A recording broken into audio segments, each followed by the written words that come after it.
So mga kalodi, yan, gagawa tayo ng cordon bleu chicken. So bago natin magawa yung ating cordon bleu chicken, guys, pukpukin muna natin ang ating chicken fillet. Yan po yung breast part, hiniwa ko at saka pukpukin natin. Patigas po ang ulo niya. Ay, hindi po pala, para po pala maging wide siya. So nagyan ko siya ng salt, seasoning at paminta.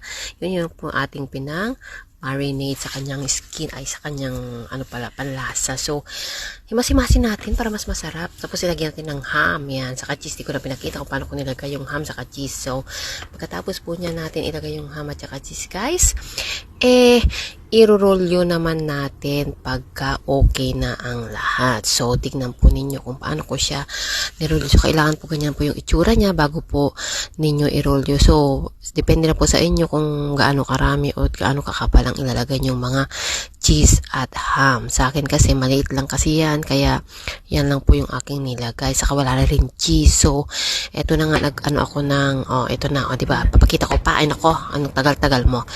So yan, ganyan daw po siya. Then ipo-fold po natin siya ng ganyan, i-roll natin siya ganyan, guys, para kaya ang rason kaya natin pinukpok para madali po siyang i-roll at maging wide po yung ating chicken. So tignan nyo, guys. So yan, mini lang po dan, cordon bleu. So ganyan po dapat yung itsura niya, ha. Then nagbati po ako ng dalawang itlog. Yes, dalawang itlog, guys. Nilagyan ko ng konting asin at yung breadcrumbs natin, nilagay ko sa kalagayan, at isasasaw po natin yung ating nirolyong, yan, yung ating manok na may ham and cheese. Yan, nirolyo ko po yan siya dyan at ididip natin sa ating